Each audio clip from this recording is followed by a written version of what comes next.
Okay, we're live. Let me read the intro. Where is it? Okay. This is Friday, June 27th. There are 26 days until San Diego Comic-Con 2014. Welcome to the SDConCast, the official podcast of the San Diego Comic-Con unofficial blog. VANUHTEE go. Oh my god, I love LiveJournal, and my LiveJournal loves me. Current mood is hyperactive, current news love Refuge 73. I love the color scheme, it's pink and purple, it looks dreamy. I love all the posts I make and the million comments that they rate. I love the internet and I love the world. Oh my god, I love my... Hello, my name is Jeremy Rutz. I'm your host. Can you guys hear me okay? Yep. Cool. All right, and joining me on the podcast today, very special guest Heidi MacDonald from The Beat and Publishers Weekly. Hi, Heidi. How are you? Welcome back. Pretty good. Seems like Heidi, yesterday you were here. I know, it was. It was last year. I was going to say you're another returning guest to the SDConCast, so thank you very much for that. Okay, also joining us, fixing his webcam, I think, is James Riley. Hello, James. Good evening, everybody. Yeah, hello. And also joining us straight from his iPad is Sean the Confluence Marshall. Hello, Sean. Hey, thank you. All right, so we want to get right into it. So we're going to be talking comics today with Heidi. I'm very excited. Now, like I said last year, comics to me is like wine or jazz. It is very, very difficult. Like, you know, I know what I like, but then, you know, you can get is much on the surface and still like it, or get in deep and still like it. So, like, you know, you have your favorite inkers, or your favorite writers, or your favorite characters, and you know all that stuff. So I'm very much at the C level, but I'm so glad I have Sean and even James here, so they can go a little bit deeper with Heidi. But so Heidi, I wanted to ask you. You know, we were just talking off camera that today kind of felt like San Diego. It was just like crazy news, all this news coming out. So, I mean, what excites you about Comic-Con these days? Well, surviving it, I guess. You know, I mean, survival's really the most important thing, I think. You know, just another one. I mean, this will be my 30th Comic-Con, so you know, wow. I guess I'd be a veteran.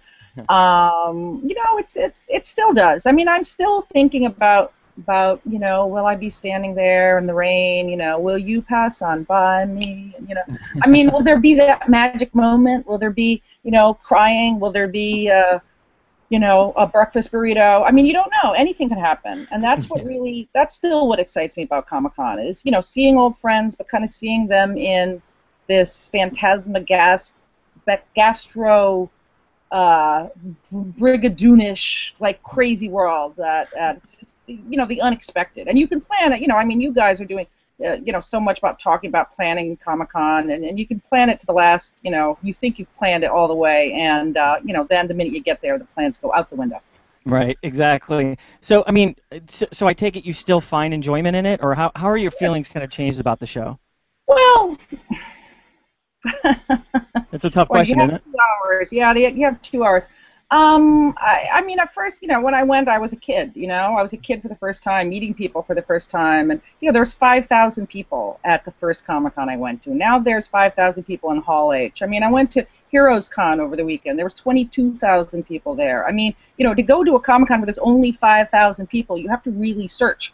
So, you know, it was such a small thing, and yet that first year, I remember I was at the Marvel party, and Stan Lee was there, and Chris Claremont was there, and, you know, Jack Kirby was there, Gene Cole. I mean, you know, it was amazing. It was the greatest experience ever, and, you know, Will Eisner, I met all these, you know, now sadly not with us people, but, you know, it's unforgettable. I mean, and that made me love comics. So every time I go to Comic-Con, it still kind of like takes me back to that first flush of love, you know, that you feel for this crazy experience.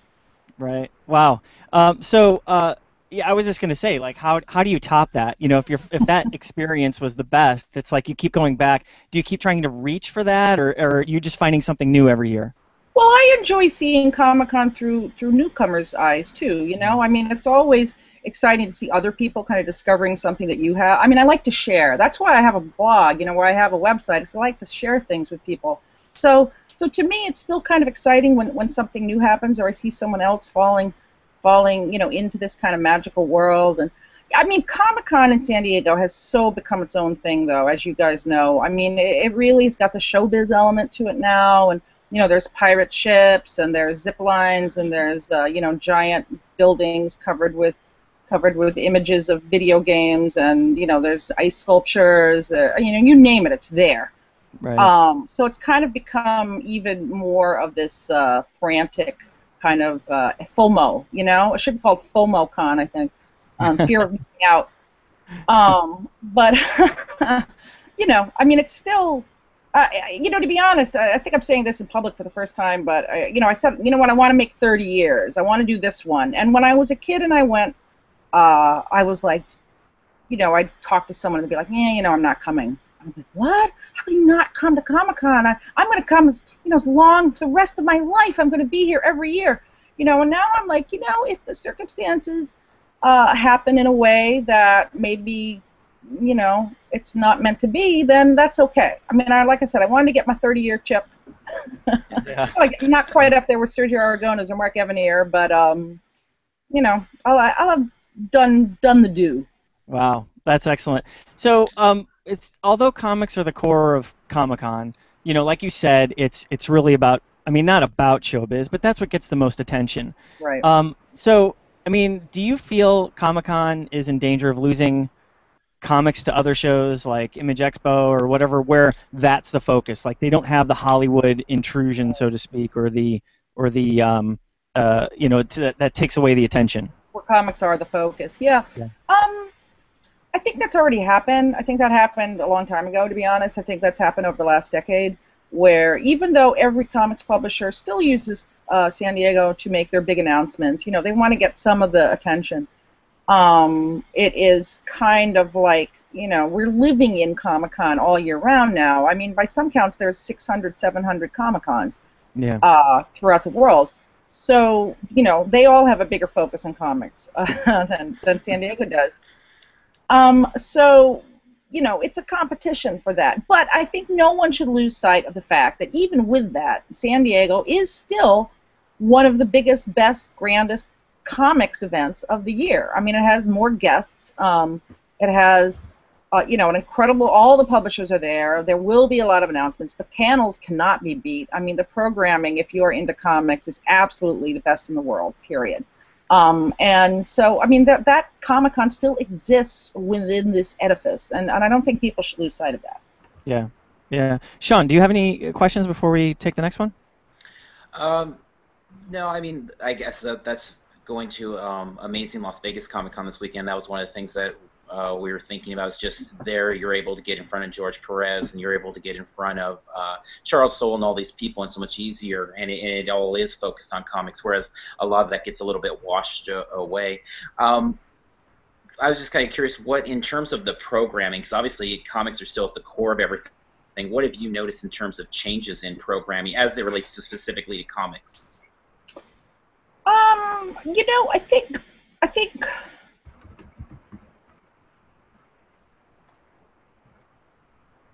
I'm not sure there have been a lot of changes in the program. And I think there's a lot more, I mean, since I started going, there's obviously more company-focused programming, where Dark Horse will have their announcements panels. DC will have one for Vertigo, or, one for the Green Lantern Group and one for Batman. I mean, there's so many more focused panels on different company programs. However, I think one thing that's really important to remember, and that probably you guys don't have a sense of, because, I mean, I know some of you are really into comics and have been going, but, if you've been going as long as I have, one thing that I'm really aware of is how many people have been involved with Comic-Con for a long time.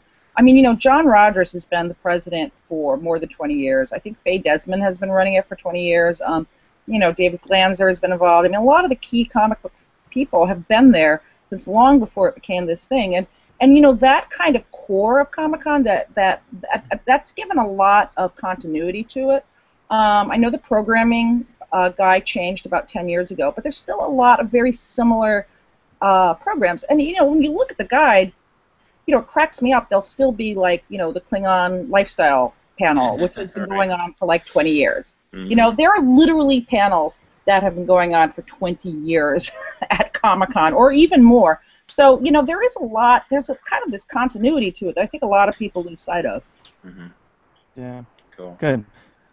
Should Comic-Con attendees I think you answered this question, but should Comic-Con attendees that love comics be worried at the direction of where it's headed? I mean, like, Sean gave an example here. So when creators like James Robinson say they think they'll never return to Comic-Con, or outlets like Comic Find say Comic-Con is their least favorite show to cover, I mean, does it worry you?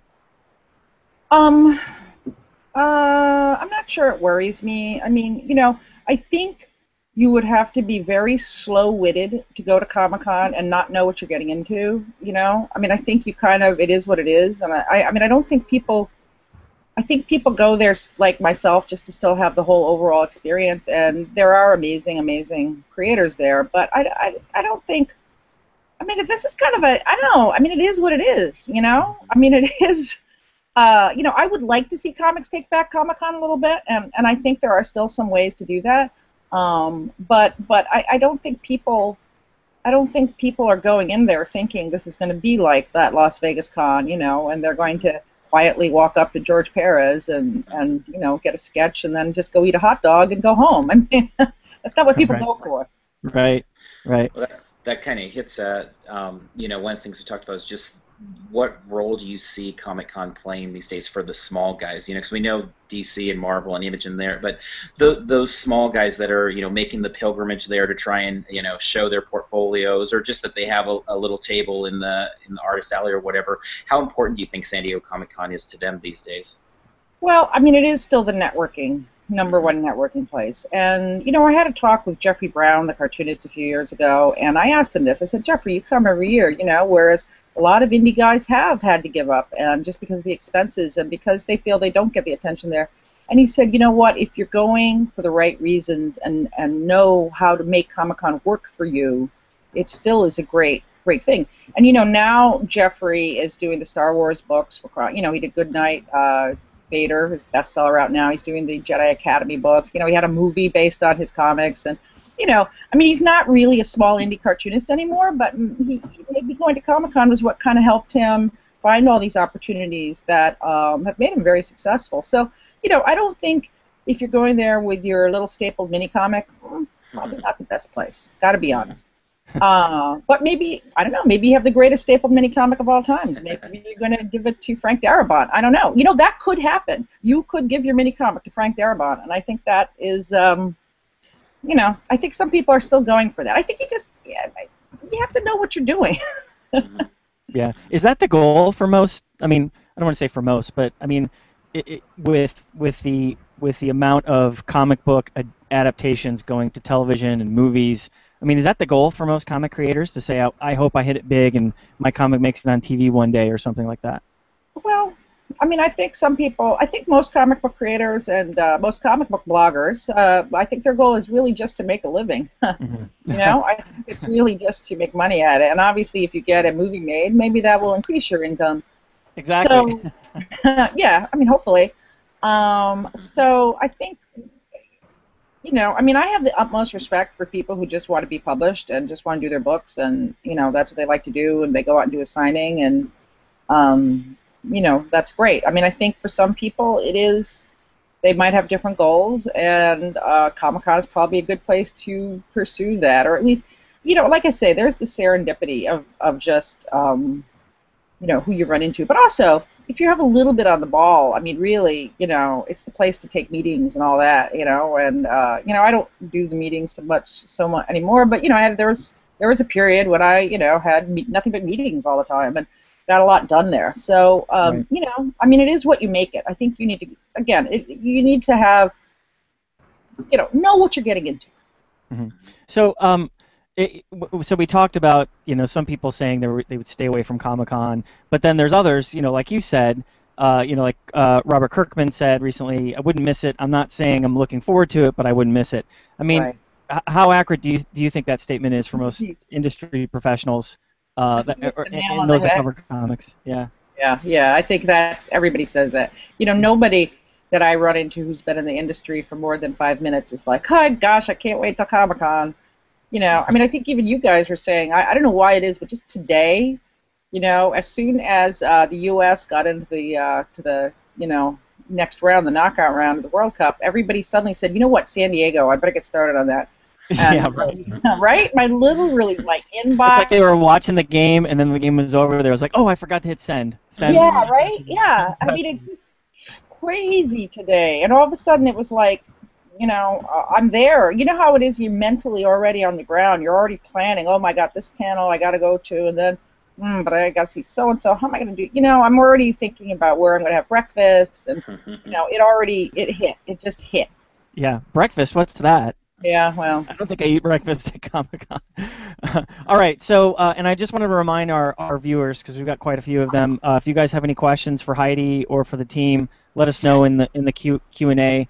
I should also probably be checking Twitter to see if we have any, but so I just wanted to remind everybody that. All right, so we want to get into folks that are just new with comics. You know, they're going to Comic-Con, they want to look for those cool panels, and not necessarily the Hall H kind of people, or maybe they are, but they're looking for alternatives.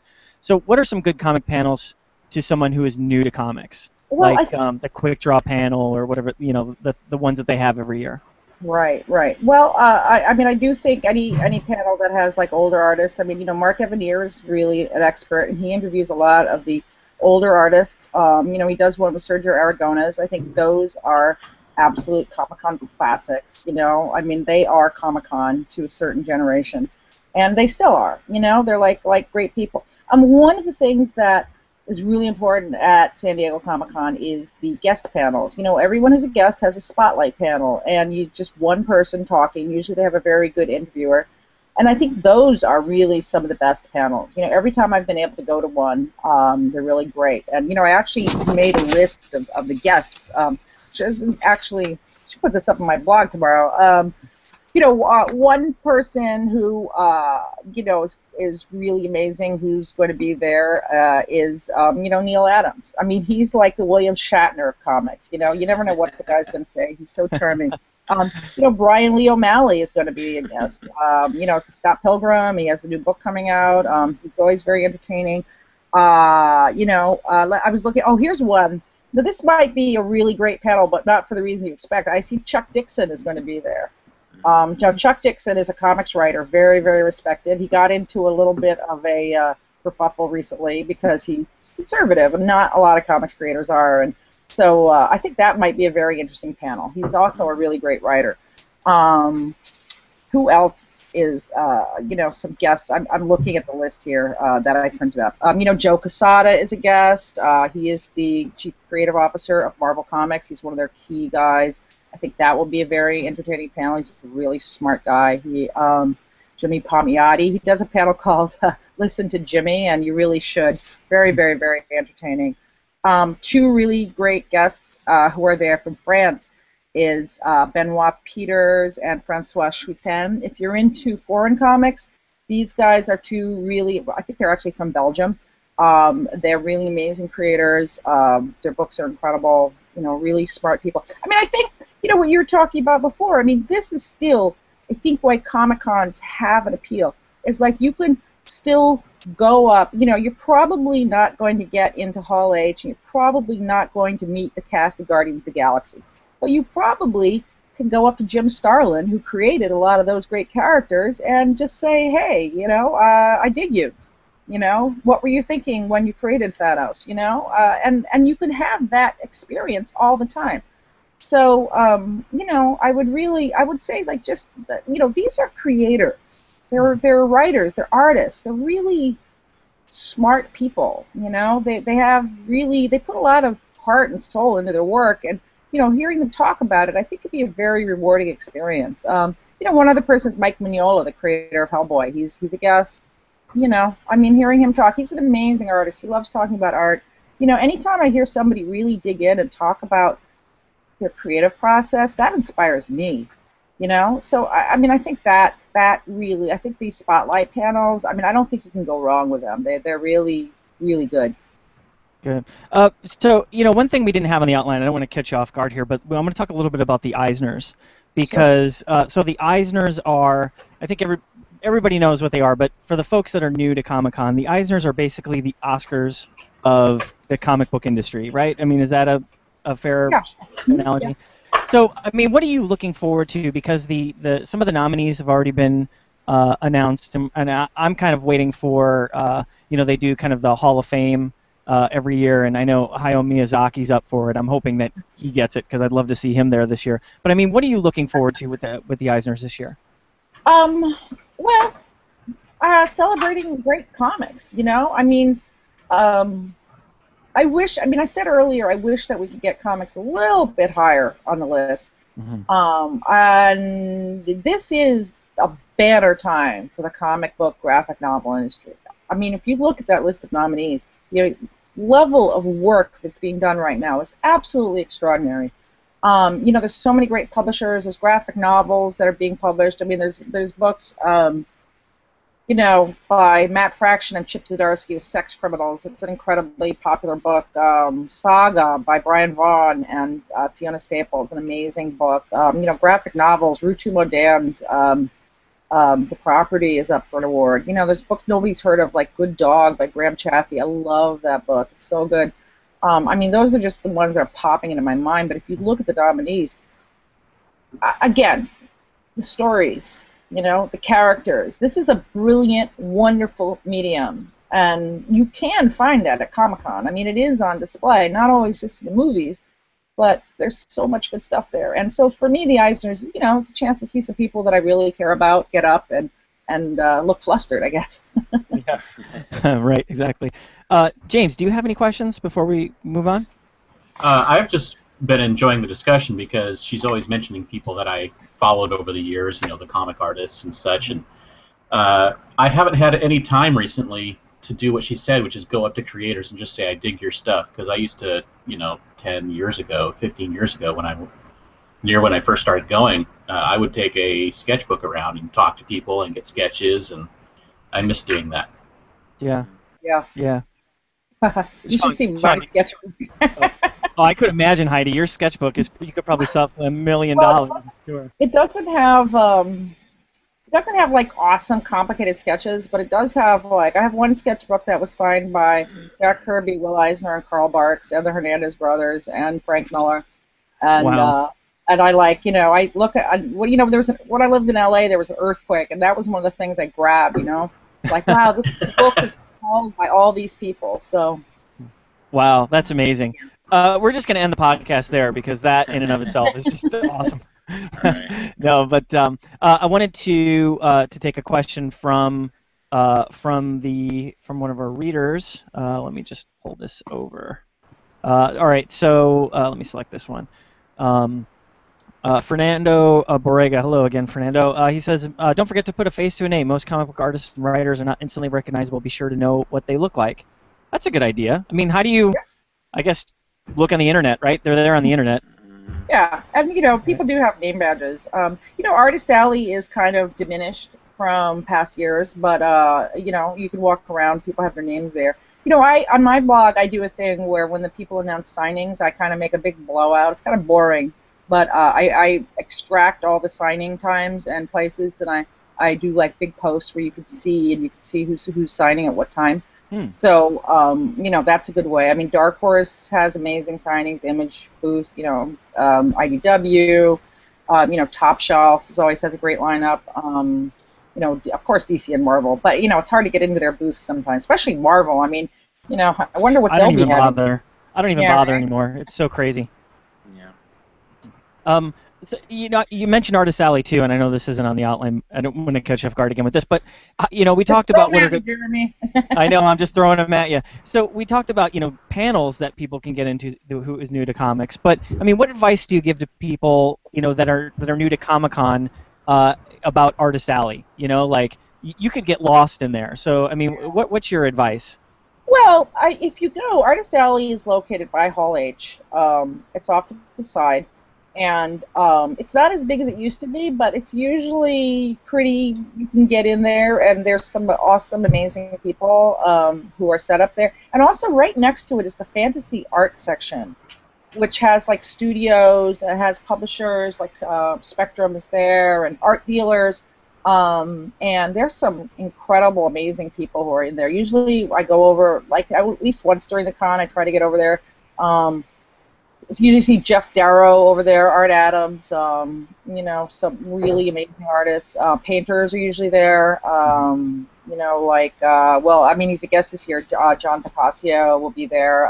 Brahm, I mean, some of your favorite kind of crossover fantasy artists there. I mean, and usually they have prints and books that you can buy, you know. I mean, it's become a really big thing for that. In the middle, if you go, there's actually a publishing area. Like, if you could somehow fight your way past Marvel, Sideshow, and all that, there's this small press area. There's a lot of great people in there. They usually have books for sale, you know, or their prints, their books that they're selling. You can get them autographed. You can meet the creator. You know, you can make a contact with someone who's actually a maker, and I think that's still a really, you know, that's a great experience.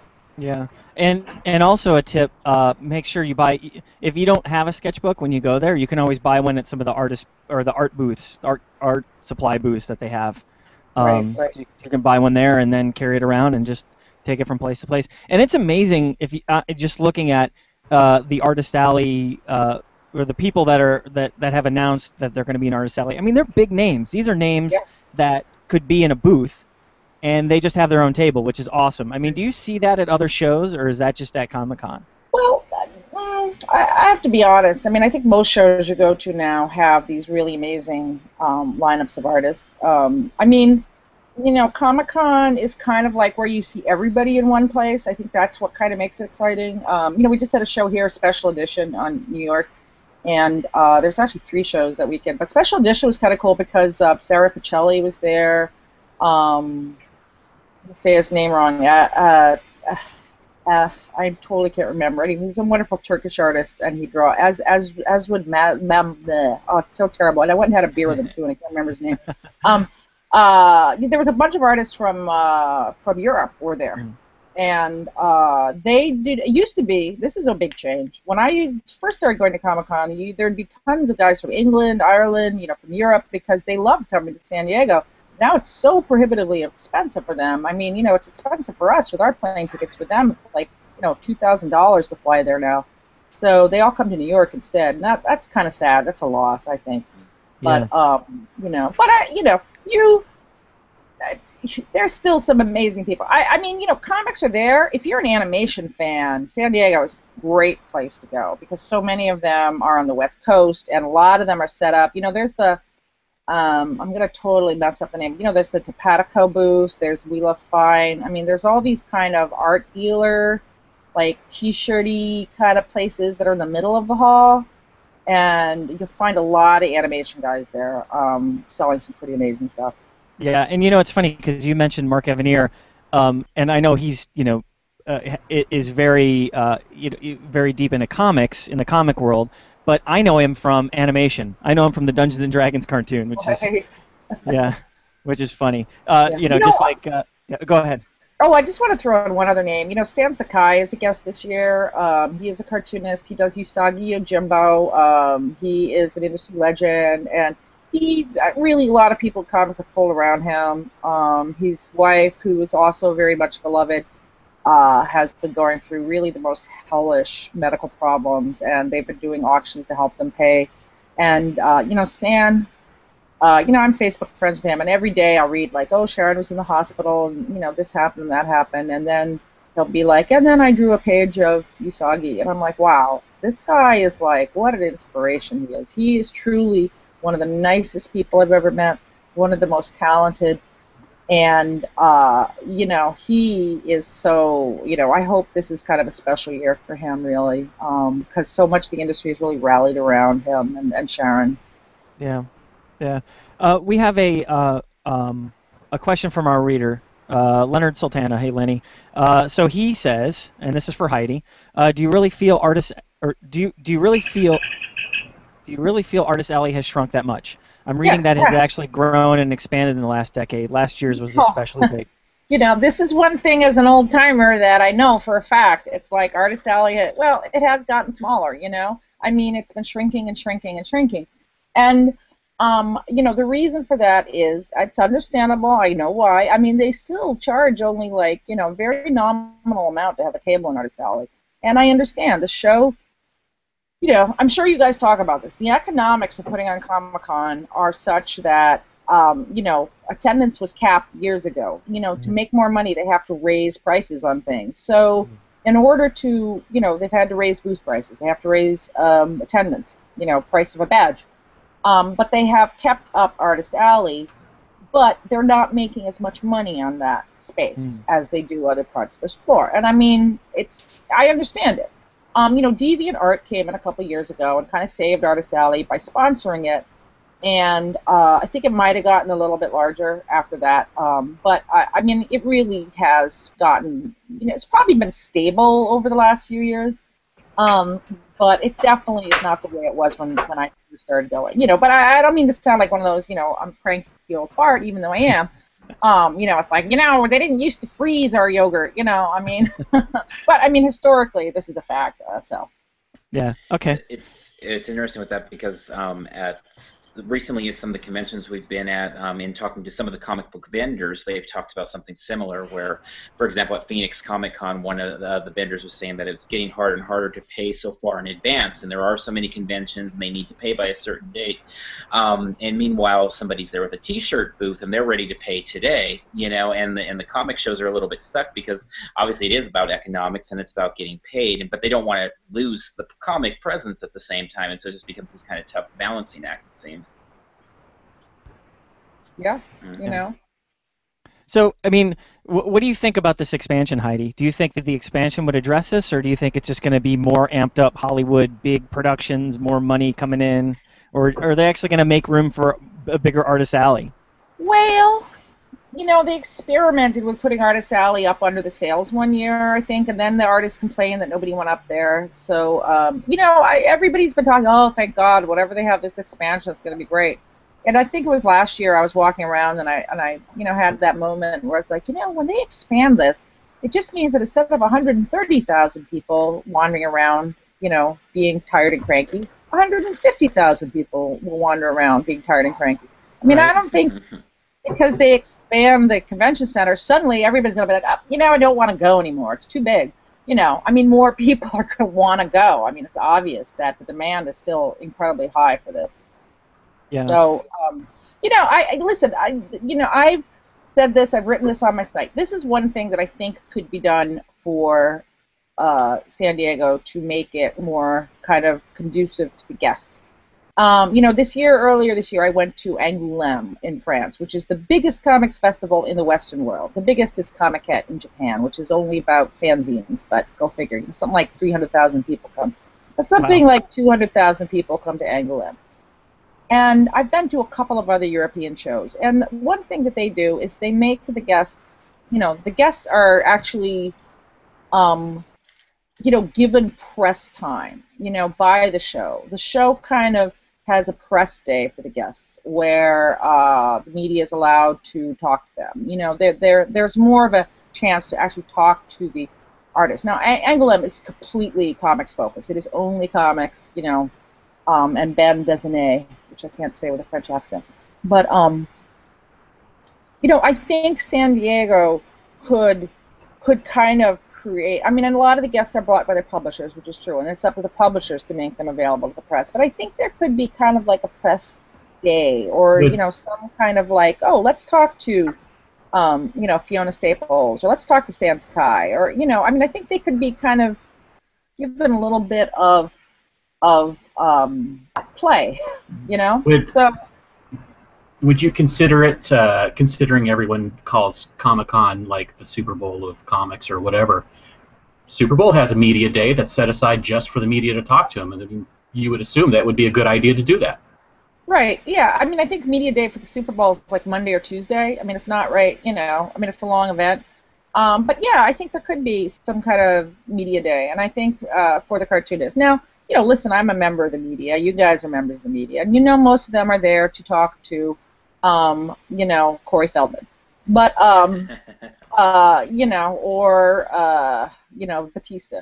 But, I think it's, I mean, I think it's kind of up to us a little bit to just say, you know what, these people are pretty awesome, and they have a story to tell, you know, and they're great interviews, and you know, let's hear what they have to say. I don't mean to go off on a tangent, but here in New York, they recently had BookCon, which was the attempt to make like a book-focused event that was like Comic-Con. And the reason they wanted to do that is they wanted the authors to get the attention that cartoonists get at Comic-Con, you know, and you know, this is a media-centric event, and I think cartoonists should be part of that narrative. Hmm. Good question. All right, so we talked a little bit about New York, or you mentioned that special, what was it called? Special edition? Special edition. Yeah, I mean, so we have special edition, which was catered more toward comics. So, you know, it seems like Comic-Con is getting attacked from multiple fronts, right? So we have the smaller shows, or the shows that are more comics focused, and you know, Reed Pop kind of dipping in their toes in that space, and then also you have Reed Pop and Amazing and Kamikaze and some of these other ones that are attacking him from the Wizard. big, yeah, it's the big spectacle, you know, perspective. I mean, we talked about it the last couple of weeks. New York's doing that Geek Week, which is an insanely awesome idea, you know, to expand the convention through the course of a week and have it infiltrate all of Manhattan. I mean, what a brilliant idea. I mean, what's your take on all that?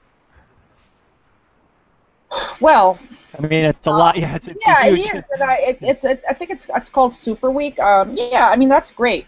You know, and I hope there are some really cool events. I hope there are some events that are comic centric, because a lot of them aren't. I got to be honest. The ones that they've announced so far are very non-comic centric. So you know, a lot of them are about blogs or podcasts. I mean, you know, a lot of them are super cool, like Neil deGrasse Tyson or Adventure Hour. So, you know, Super Thrilling Adventure Hour.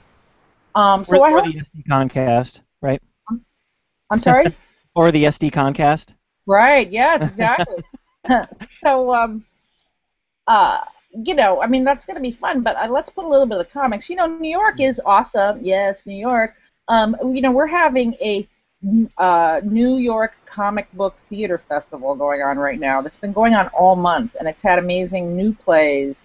You know, there's one about Jack Kirby by Fred Van Lente and Crystal Skillman. There's one play by Dean Haspiel. There's like 3D, you know, it's incredible. And I haven't been able to go because I'm so damn busy, but you know, a lot of people have. They've been holding some of them over because they were well attended.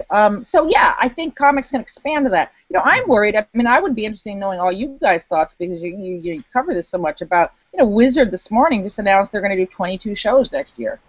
And yeah, somebody's shaking his head there.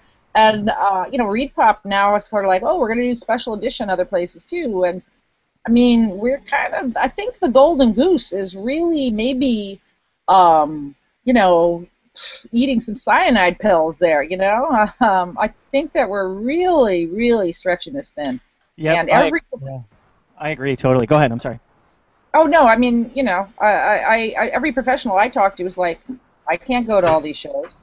And you know, what you were just saying earlier about, you know, vendors setting up and all that. I mean, it's very expensive. So you know, I think we're kind of you know, getting a little greedy maybe.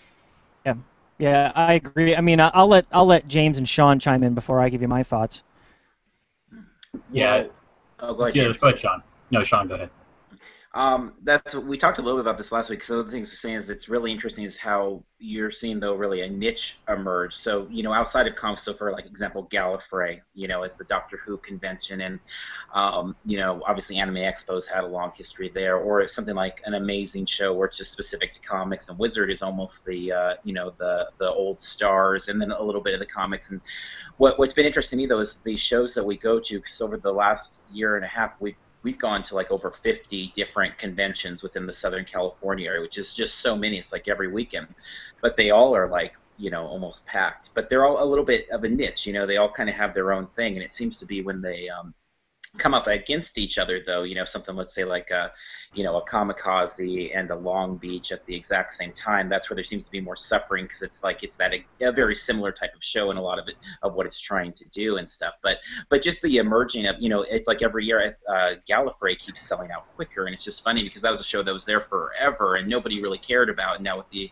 Doctor Who becoming such a popular thing, it's like they're capped at that 3,200 and they're not going anymore. But it's a very different flavor than, let's say, one of the Wizard shows or one of those amazing shows or something like that.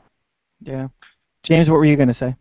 I just think that, with the proliferation of cons, you can tell, I think it's pretty easy to tell which companies are in it to try and make a quick buck and just to capitalize on the fact that so many people want to go to Comic-Cons now, and which ones are growing organically from the audience themselves.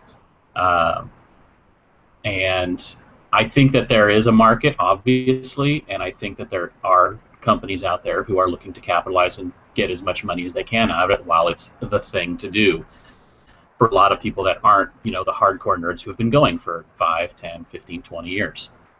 Yeah. Yeah. I mean, I don't want to be exclusionary, right? So we talked about this a few podcasts ago with Ali Matu about, people who say they are, true geeks or real geeks, and these other guys that came in, they're pretend geeks or fake geeks, and they're taking over and blah blah blah. So I mean, I don't want to be exclusionary, right? We want to make this experience available to everybody, and Comic-Con is hard enough to get in that, okay, fine, there should be alternatives to allow people to have that same experience geographically across the country. So if they can't make it to San Diego, they don't live in California, we have one in New York, to handle the East Coast, or you have one in Chicago or whatever. But I mean, I didn't see the news about Wizard today, but I think they were already at like 16 shows, and I think that was probably 15 too many. I don't like their model, right? Because they really capitalize on the fan that's starved for this kind of experience, right? Because they say, oh, well, we're going to put on an experience. We're just going to charge you $400 in a VIP ticket, and we're going to charge you $200 per autograph. And you know what? It's not about comics at all. We have pro wrestlers here and something else, and it becomes a circus almost, And Right. and I think that okay, so Wizard has 22 shows, so that's one every 2 weeks, right? Then you have Comic-Con, the ReedPop shows, WonderCon, all these little West Coast conventions, Arizona, Las Vegas, Long Beach. I mean, and I think Bleeding Cool had this, that talent is now saying, well, I can't go to all these shows, so I'm going to have to start picking and choosing. Then what you're doing, you're spreading thin the talent pool, and then the shows aren't that much of an experience, and they have to hype up whatever they have or replace it with something else that's not as special. And then all of a sudden you have 365 days of Christmas, and all of a sudden Christmas isn't that great anymore. You know what I mean? That's right. So I mean, I want people to get the experience. I want people to go and have the Comic-Con experience when they're not able to go to Comic-Con. But I do think that this is just way too much, and it's going to burst because people are just going to say, I don't have the money to go to a convention every week. Talent, I mean, people get into comic books not to travel 52 weeks out of the year, Right. And that's what it's becoming. And then you have people that enjoy going to conventions, and before, when there weren't that many, they might go to 5 a year, right? But now, I think that as all these are coming out, they have to pick and choose, and that's spreading out the audience as well. They don't have enough money to spend on the exclusives or the autographs or whatever, and it just becomes kind of, the kind of eating its own tail, It becomes a job to go to a convention. I mean, which, it's Sean's job, but he enjoys it. Right. But for a lot of us, going to a convention should not be a job. It should be the experience, the fun. Yeah. And it's not doing that as much anymore. Yeah. Well, and it's really interesting. The thing that always worries me a little bit is just all these shows we go to. So it's 6 months into the year. We've been this Saturday will be our 23rd show of this year, and pretty much all the shows they will use the term I'm going to Comic-Con, whether it's in Phoenix or Arizona. They ride the coattails of obviously the San Diego Comic-Con name, and so you always worry because somebody says, "Oh, I went to Comic-Con and I had a horrible time," and they're not talking about what we call Comic-Con, the king of Comic-Cons of San Diego, but it's in reference to just anything that is a Comic-Con, and it can become kind of this very generalized term for what should be a really specific event, obviously, and when most of us refer to it with kind of the capital C of Comic-Con. Yeah. Well, Sean, Jeremy, y'all raised great points about this, and I've written on my site about there's a difference between an autograph show and a Comic-Con, and when they're billed as an autograph show, they don't do as well as a Comic-Con. I mean, this is really part of the marketing. What I always say is people used to like to go to the carnival or the circus. Now they like to go to the Comic-Con. And part of it's participatory. They want to dress up. They want to cosplay. They want to they want to have that experience. But I agree. When the experience is becoming crap, when it's so thinned out that you're having a crappy experience, it's like when you went to that really sad circus when you were a kid, and the animals were sick and the guy's tights had rips in it. You know how awful that was? Remember that? Oh, and then you never went to the circus again because it was too creepy. Yep. Just like Wizard World Philly last week.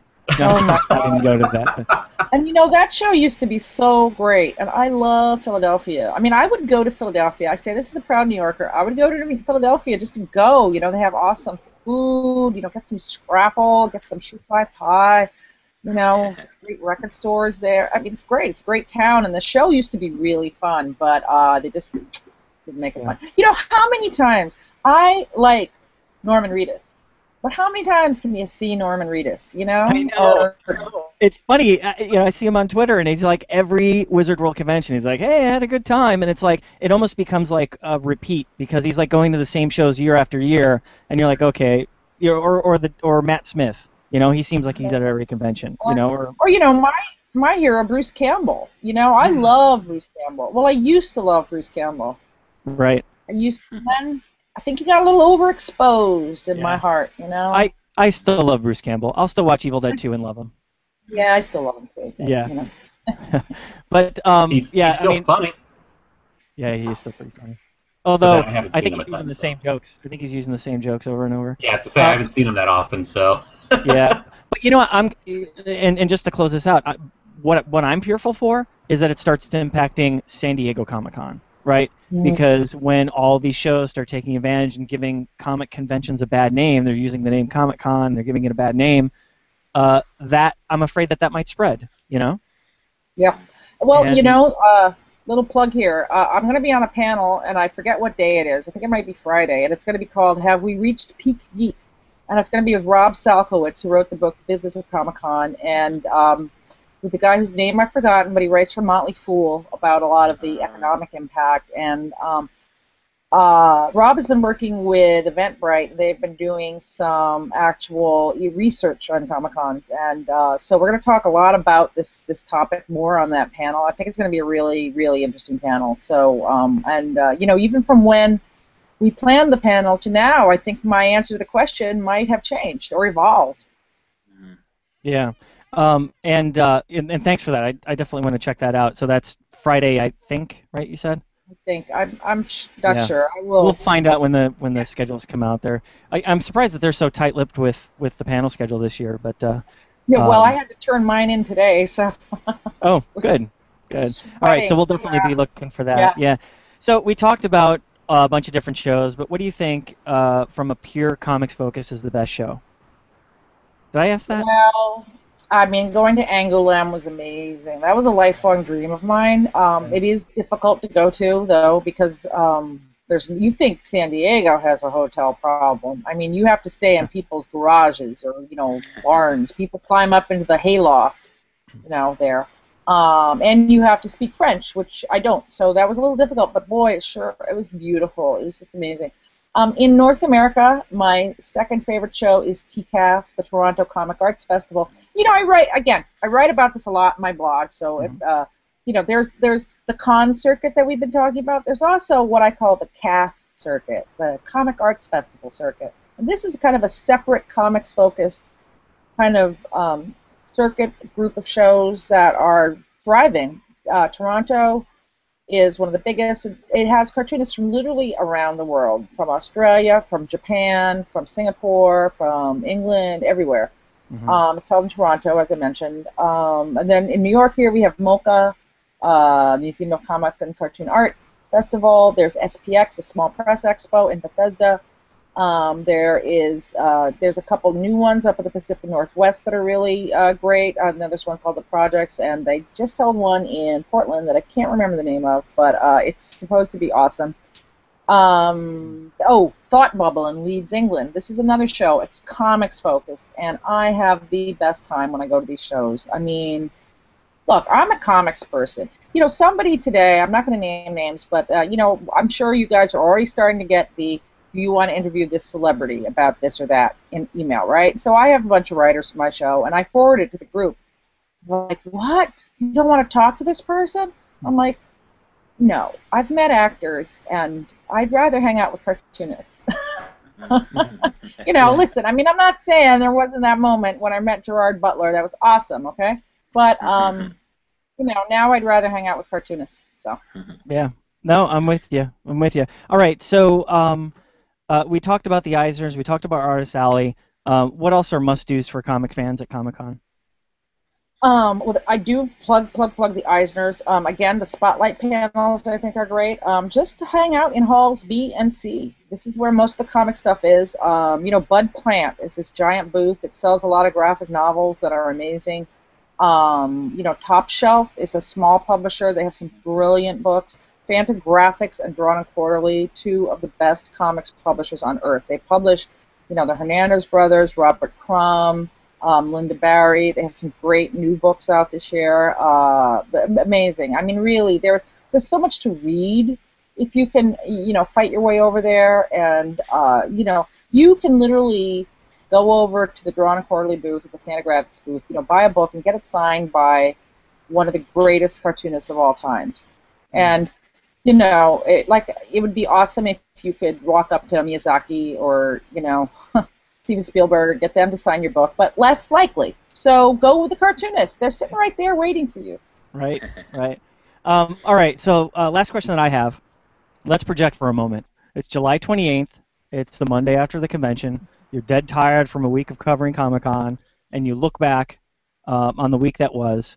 What stands out for you? Like, what are some of the panels that you're looking forward to most, or that you're hoping that are going to be there? Some of your wish list panels. Well, to be honest, I have so many panels to be on this year. I have 5 panels that I'm on, and wow. in addition to the there's one that I have that's going to be Gilbert Hernandez, Mimi Pond, and David Lasky. It's about autobiographical comics, so that is a must-do, I would say. You know, that's, you know, don't mess that up. So, you know, I'm really just focused on getting through the panels that I'm on, and I have a comics journalism panel. That will be this year, new time, Saturday at 6 o'clock.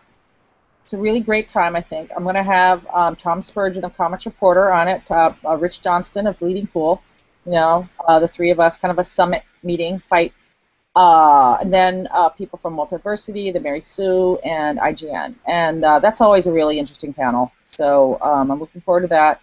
Other than that, I think some of the ones I talked about earlier, I definitely want to go to. Some of the you know, individual cartoonists that I want to see, and you know, I hope I get to go see them. So there's always so much amazing stuff happening, you know. Yeah. Yeah, that's the thing. There's so much going on. We always say it's all about choices, right? So it's impossible to see everything. But what we say is it's the worst thing is to do nothing, right? To be like stifled by what's going on. So just pick something and do it, and you'll be surprised at what you might find that interests you. Yeah. All right, Sean or James, do you have any questions in closing for Heidi?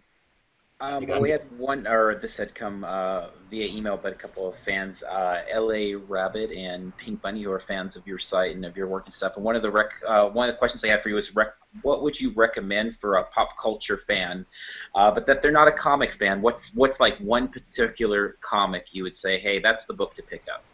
Oh, a comic for a pop culture fan to pick up? Mm-hmm. It's hard to say. You know, Saga is one. I was going to say Saga, yeah. Yeah, or Sex Criminals, you know. Right. I mean, Image is doing some really great books right now that are really appealing to a lot of different kinds of readers. And, Right.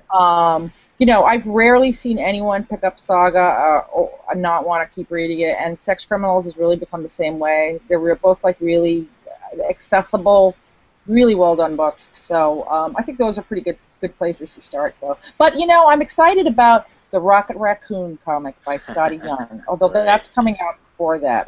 You know, Scotty Young is an amazing cartoonist, and who doesn't love raccoons?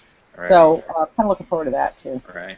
Yeah. Is there any book, like I know for us, kind of a tradition is picking up a couple copies of Day Trippers and trying to get people that don't read comics to read it, 'cause it's just so different than the standard superhero book or something. Is there any book that you find yourself kind of picking up for non-comic readers from time to time to say, hey, this is the book to convert you? Right.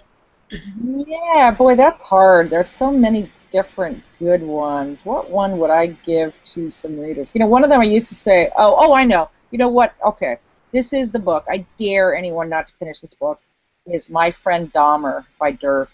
And this is a book about, he literally went to high school with Jeffrey Dahmer, the mass murderer. He was just this weird guy that hung out with them in high school. And, you know, what happened? And I dare you to pick up this book and not finish reading it. And it's so compelling and it's so well done. And it really is it's one of the best, you know, it's probably one of the best books about mass murderers that there's done in recent times. So. That's awesome. Or also, one more. Can I throw in one more? 20th Century Boys by Urasawa. It's a manga, but you read the first one. It's like Lost. You can't stop reading it. Wow, that's great.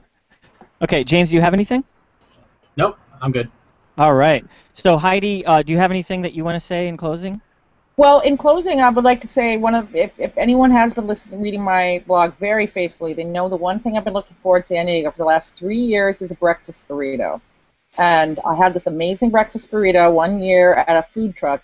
And since then, apparently the food truck went out of business. So I'm looking for a breakfast burrito. And I'm really obsessed with it this year. The last year, I did not get a chance to look for the breakfast burrito. So, yeah. And I've heard there's some really good, with the green sauce. It has to have the green sauce. So if anybody knows a really great breakfast burrito place around downtown San Diego, just, hit me up on Twitter. I'm Comics Ace, COMIXACE. So that is my real goal for this year.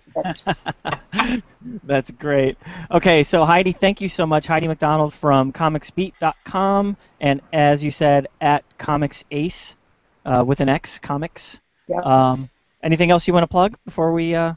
Well, I also work for Publishers Weekly. We have an awesome free newsletter called PW Comics World. Just go to publishersweekly.com/comics and subscribe to it. It's got all sorts of. We're going to be working our butts off at San Diego, and we do our own podcast. It's every week. 1 week we do interviews. The next week we sit around and jibber jabber like I'm doing now, which is called More to Come. Publishers Weekly's More to Come. So I am everywhere. I'm sure you're sick of me by now, but if you're not, there's plenty of places to check it out. Yeah. All right, Heidi, thank you so much for coming back on the podcast, and I hope I see you in San Diego. I'll definitely try and catch one of your panels. Yeah. It's always a pleasure, you guys. Really, thank you for asking me. I love what you guys do. I read it all the time. Like, we're getting there. The clock is ticking. Yeah, it sure is. Just like that last walk in Execution Row. Right? Yeah. All right, great. Thank you so much, Heidi. Thank you. Thank you. All right. Okay.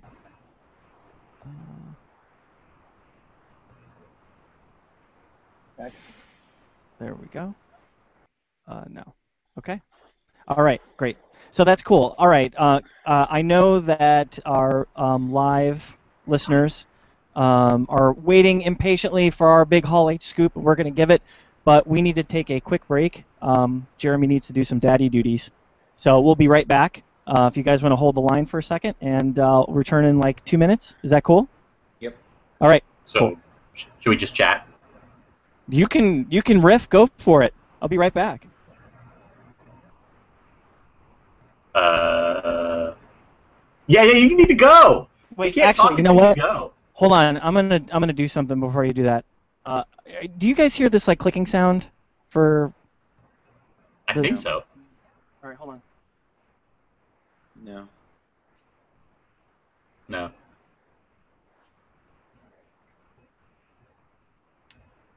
No. All right. Can you say something? Yeah, I can say something. I don't hear I can't hear James at all. Sean, can you talk? I hear James. All right, good. It sounds I hear better. both. I'd had to. I was getting interference on my USB. So, all right. Be right back, guys. Okay. All right. Hey, we can talk about when we're going to go see Transformers this weekend. Everyone wants to know about that. Right. Well, I was thinking about that because I went today down to do the video shooting for the visual guide, and there was all the Guardians of the Galaxy banners up everywhere, and it was just kind of funny. What visual guide, Sean? For our a bunch of little tips on swag and exclusives and where to line up for this and how to get more of that, and just a bunch of little snippets of secrets and things like that. So I tried to there's a few of the things from last year, but tried to update it with some new stuff that wasn't there last year, and but some of the stuff that was there last year. But yeah, with the Guardians stuff, there was like it was kind of like Comic-Con had already taken over and forgotten Transformers. Is what I was thinking, because we were down by the theater and there just wasn't really, there just was no. I was thinking, well, doesn't Transformers come out this weekend? But with those big banners up everywhere, it just was kind of funny to think of. It's already moving on, and it's the summer of Guardians of the Galaxy, it seems. Yeah, seriously. Although Transformers will still make $1 billion. Yeah, definitely. But no, so were all the banners up everywhere? Or I heard they weren't up everywhere yet. No, they're all up. They're all up on from about all the way up to about Island and Fifth. I'd say it's pretty well done. And then a little bit more like as you get over by Ralph's and stuff, it starts to narrow out, and they're still putting them up and around. And they're the ones that are fully up have the celebrating popular art, San Diego Comic-Con, and then next to it'll be like Rocket Raccoon and Groot, or Drax, or Gamora, or Zamora. So everyone's got their own banner except for Groot and Rocket? Right, they're sharing. Yep, they're sharing. But and the other one, then Big Hero 6? Yes, Big Hero 6 has them too. But it was interesting. Those were a little, at least from what we had noticed, those were less and further out. Guardians was definitely that main strip there by the Hard Rock and all of that. And nonstop. I'm assuming that they will be the most popular for stealing banners since Tron. I would guess so, yeah. Yeah, they look really good. I mean, they're really colorful. They look amazing. Very cool. They're very impressive. Yeah, there was a lot of the Tron banners you noticed were missing as the weekend went along, I think. I did not even know that. Yeah, I thought about that. That'd be cool. I'd like to have one of those myself, but yeah. But no, yeah, they look great, and it really it makes it feel. There's some medical conference, a biotech conference going on today, so I was able to get inside the actual convention center and take pictures and shoot video in there. So that was really cool because they didn't seem to care, and so we talked about exclusives and where to pick up swag in front of the actual hall where you could do it and stuff. Oh, that's cool. It helped because in the years past we just filmed that all at my house and just talked about stuff. But this was a little bit more like, hey, you start there and you know there's ballroom 20 and you go down the escalator and you do this. So hopefully it turns out good. Carmel's working on editing it all now. Excellent. Cool. Oh, look, he's back. I'm back. Stop Quiet. talking about. All right, so what'd I miss? Nothing. We were talking about filming the video guide today. Nice, I'm excited. All right, but let's get into. First of all, Heidi's awesome. I love Heidi as a guest, and that was a great discussion about comics. Hopefully, our listeners and viewers, live viewers, got something out of that, and hopefully that'll enhance their experience at Comic-Con if they're looking for something comics related. Right. People, realize what she said. Everyone's like, oh, the death of comics at Comic-Con. It's like, no, you go here, you see comic artists. You go here, you see fantasy artists. You go here, you see comic publishers. You go over there, you can see everything at Comic-Con. It's still the pop culture convention. Yeah. Cool. All right. So I'm going to talk about exclusives real quick. Then we've got some other news. We've got some panels. We've got our big panel news, which I'm very excited to announce. All right, but let's get started. So, Kotobu, how do you say it, Sean? I usually just call it Koto, but Kotobukiya. Kotobukiya. Thank you. Buyika. Yeah. Yeah. That's how it's spelled. Buyika. Did I spell that wrong? I'm not sure how to spell it, but Kotobukiya is what usually all the collectors call it. So. Yeah. Koto's fine. So tomorrow morning is the pre-sale. Actually, yeah, tomorrow morning at 10 Pacific time. So they had that Batman and the Psylocke. Psylocke. Did I say that right? Yeah, Psylocke. Yep. Statues. Those are going to go on pre-sale tomorrow morning. But they also announced a third exclusive, which is going to be. It's actually pre-sale now, but you have to pick it up at the convention. The other two, they'll ship it to you. Is the Koto Spider-Woman with metallic paint, which is really awesome. Yeah. I don't. Existing statue. I think it is, but a different paint. Yeah. Right. Okay. And the thing about those statues, they're so beautiful, but they're and I don't think what you get, they're too expensive. If you get a couple, I mean, obviously, if you're getting like 1 million of them, yeah, it's expensive. But Right. but yeah, I love them, and I was thinking about picking this one up. Yeah. I was really surprised when I was taking photos of them at WonderCon that they were actually somewhat affordable for statues. I mean, they were in the $45 to $65 range for the most part. Yeah, Right. there it is. Well, the secret kind of how, because it's actually a licensing thing with them too, is because like places like Gentle Giant's Sideshow have licenses for things with Marvel, Star Wars, and things like that. So the way they get around it is many of their statues come in a couple pieces. So it's kind of like a model kit. And that's almost how. So it's definitely a statue, and it's beautiful, and I have some, and they are awesome, and they look. But so kind of the catch, and it's more of just a licensing thing, is they're lighter, and you'll put the arms in, and you'll put the head on. But they just snap in perfectly easily, and they're amazing. But they're also a lot lighter too. They don't have that same heft as if you go to like a sideshow type of a premium format figure or something like that. They don't have that same weight to them. But their stuff is always super colorful, and their booth even is just full of life. Yeah, like what you're right, WonderCon. It looks awesome, and they are super affordable because they don't have that same heft, and they're really shooting for a different market than somebody that's going to pay $500 for an Iron Man bust or something through Sideshow. Yeah, those sideshows are super expensive, and these are super detailed and original, and not that expensive, relatively speaking. Totally. So there's the Spider-Woman, and then there's the Psylocke, the classic era Psylocke, which is really cool looking. And then they have and so the Psylocke is pre-order tomorrow, and also the Bob Kane Batman, which is really slick. Yeah. That's a really slick looking statue. So you can see, actually, I took a photo of the regular Spider-Woman at WonderCon, so you can see that it's the same statue, just with the metallic paint. Oh yeah. And remember, if you go to Kotobukiya, they are the ones that are behind like the Han Solo and Carbonite ice trays and the cookie trays and stuff like that. So those are fun little. And again, they have a lot of little kind of cheap things that go along. So it's like I think the ice trays are like $6, but then you can have frozen Han Solos in your drinks in the summer. Yeah, right. All right. So a couple other things. Factory Entertainment announced through us exclusively, which is really cool. The talking autographed Archer plushies. Yeah. So as soon as this loads, I think I might. There we go. Let me share this. It's bouncing around. There we go. So let's see. Here they are. So there's the Pan Puvi Archer plushie, and here's the Dr. Krieger plushie, and they talk, which is cool. So unleash a torrent of very TVMA lines straight from the show, which is nice. Yeah. So those are going to go. They're limited to 1,000 pieces, and they're actually hand signed by the autograph of the actor who voices the character. So 1,000 pieces available at Comic-Con. Tomorrow they're going to go up online for pre-order, which is cool. Right.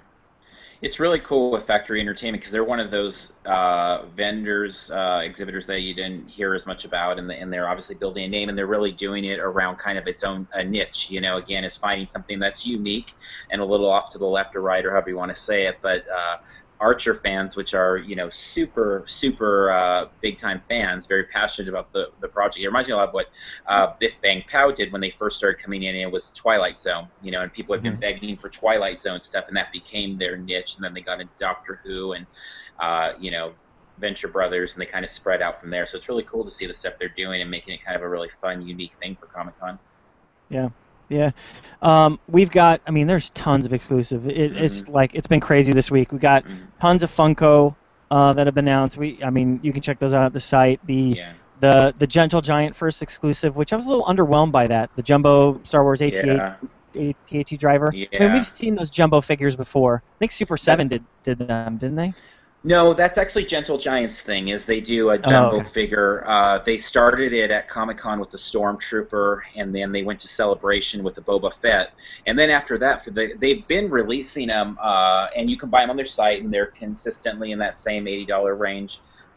What's interesting to me about the AT-AT driver is just that, you know, at Comic-Con they had the blue Snaggletooth, which was very unique. They have the vinyl Cape Jawa.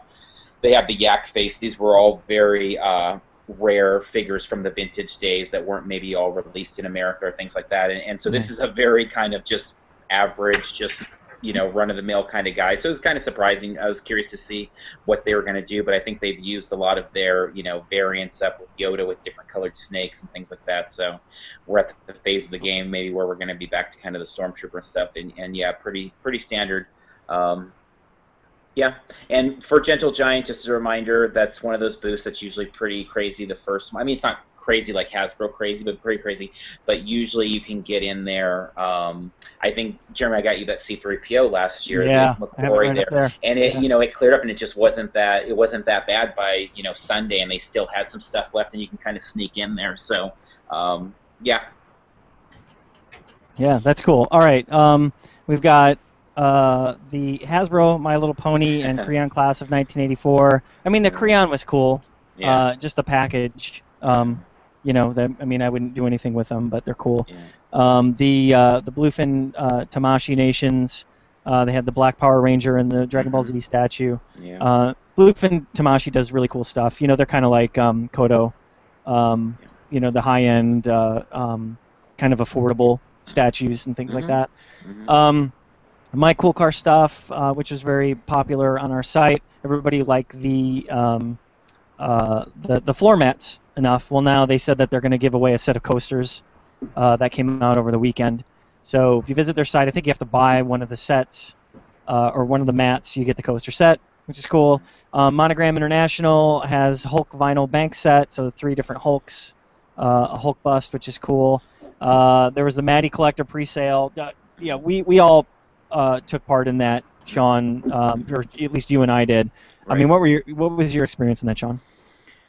Well, we had basically been set and had our plan, and we were picking up very little, and we weren't even really that sure about what we were going to get. We had a couple people ask us if they wanted to get this and that, and so the Monster High doll was one of them, and of course that's super popular. And we had issues, and I know over the Twitter feed we saw lots of that, a lot of issues with what was it? I guess Safari was a problem, Chrome was a problem. It seemed like everybody was reporting some sort of problem. I think Maddie was a problem. Yeah, and that's the thing. And like, so for me, it was one of those things. And that's what we had several people on Twitter that said the same thing, where it was like I was lukewarm, and then there was a bunch of issues, and then I was done. You know, and it wasn't like parking or hotels where people kept fighting. It was like, and I know that's how you don't have to have this. They're going to take their money and go somewhere else and spend it. Yeah. And Hasbro has enough stuff that I like more, and Gentle Giant will, I think, as well and stuff. And so I was like, you know what, I'm good. So I just kind of, we tried for about 5 minutes. There was issues, and we withdrew and said, well, we'll see. And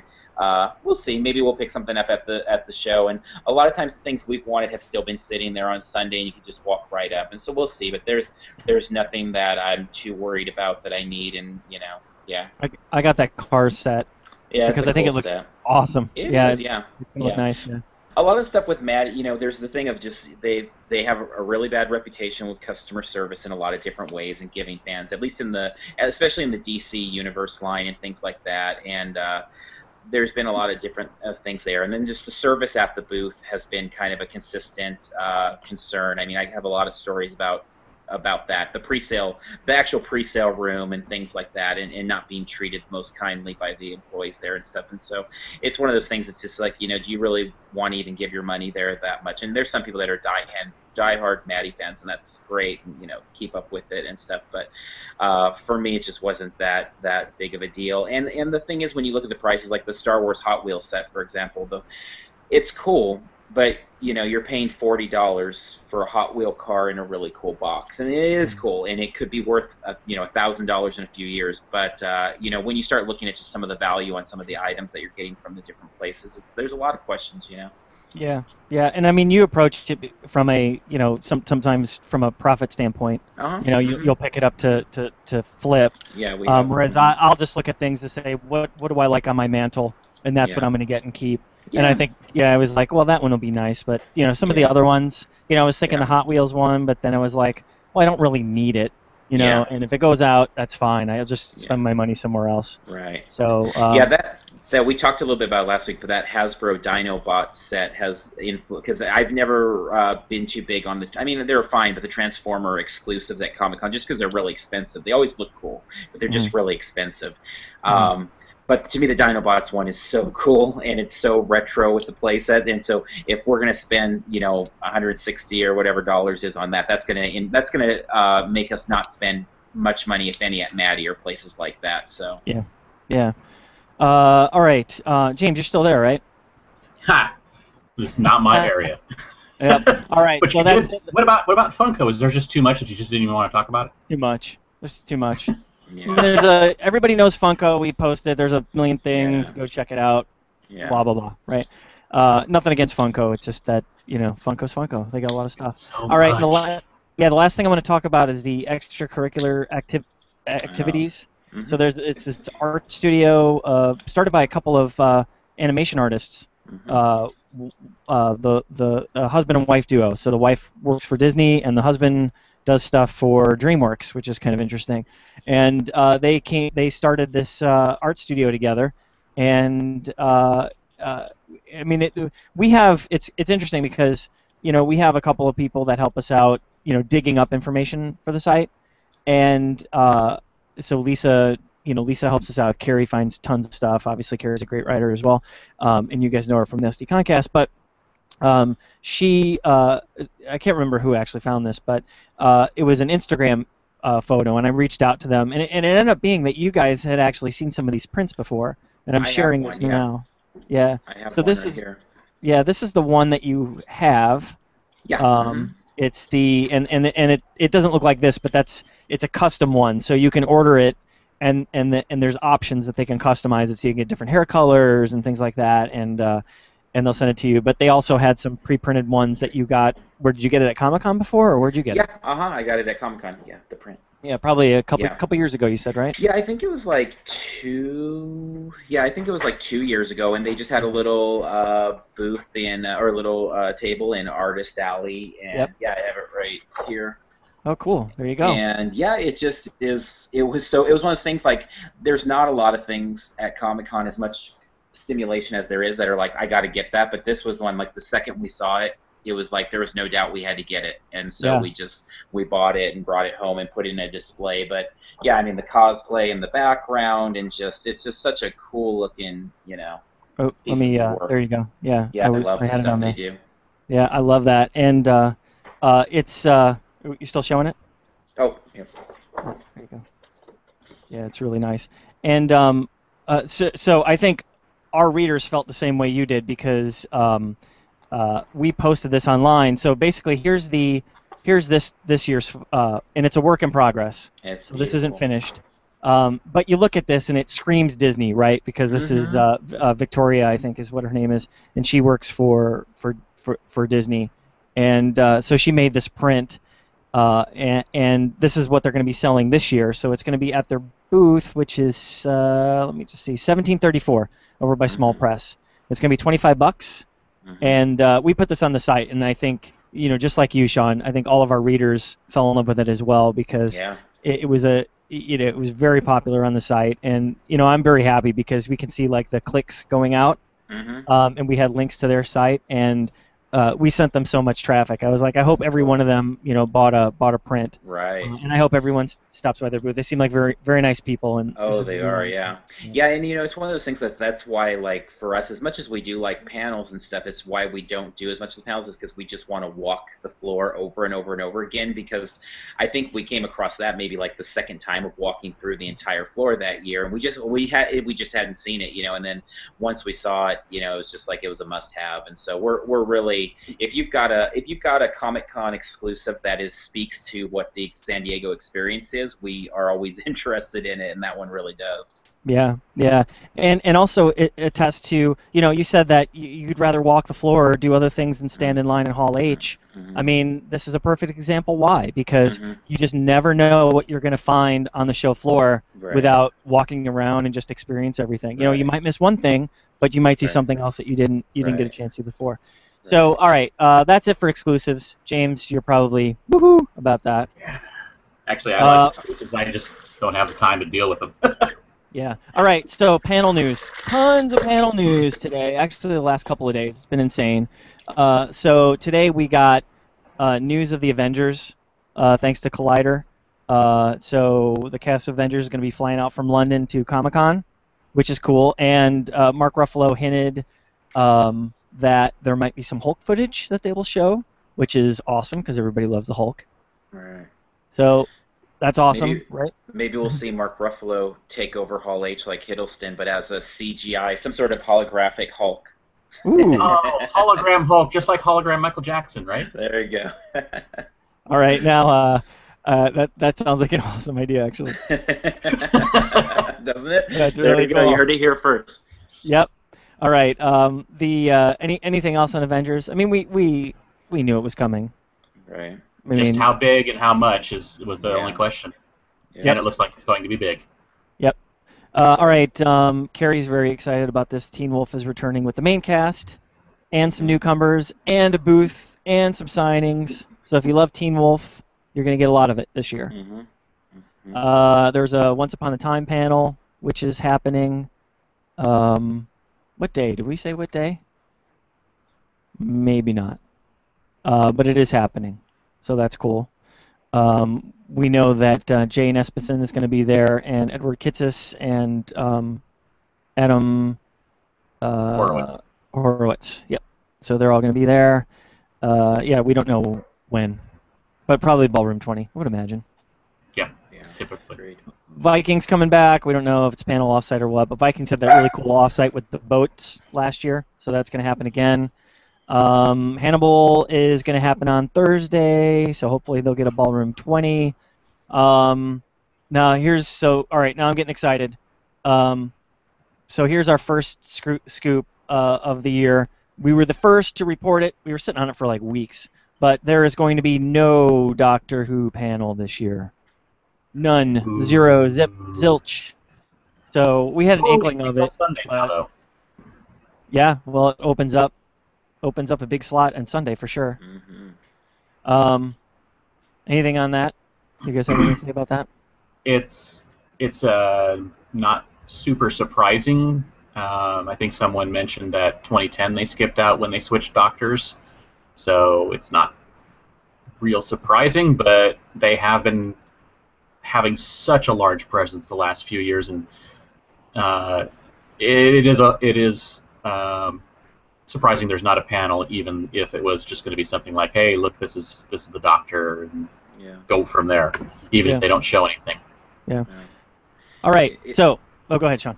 No, I was just going to say that was such a draw for people too in terms of getting in line. I mean, when we walked out of of Hall H on Saturday after the Marvel panel last year, it was there was like a kid dressed as Matt Smith with the fez on, and it was like the Doctor Who. He had a big sign. The Doctor Who line starts here, and this was at like whatever it was, 6, 7 o'clock Saturday, and it was a huge line. And it was just something because a few years ago, I mean, I remember for one of my notes that I had put like, if you want to get into the Doctor Who panel at noon, you've got to get in line by like 9 a.m. or something. And now it was like we were talking 6 p.m. the day before, and there was a huge line. So yeah, that'll be interesting to see what happens Sunday with that. Yeah, and wanted to answer a question from our readers about this. Janine Lucero, who asked this a long time ago, so I wanted to bring this up. She said she knows this is a comics episode, but she wanted to say she was really disappointed that Doctor Who panel will not be there this year. She really feels like BBC America dissed Comic-Con. No fan art at the booth doesn't cut it. Yeah, I mean, it's a big year. I mean, it's not the first year that they've had a Doctor in transition and skipped Comic-Con. So. Yeah. And it's hearing the other side of it, like a couple of the podcasts I listen to that are just Doctor Who specific, and they'll talk about kind of their dislike of San Diego getting first clips and things like that, and how it should be in the UK, and so it's just there's kind of the other side of the coin too, where I'm sure there's a lot of other people that are happy that there will be other things, but yeah, I think for San Diego fans, that's become a real big part of the show the last couple of years with the big boom of what Doctor Who's become in America. Yeah. All right. So who's ready for a big panel exclusive? You're going to hear it here first. You are? I am ready. Okay. Hands up. I want to hear it. All right. So, last year, 20th Century Fox.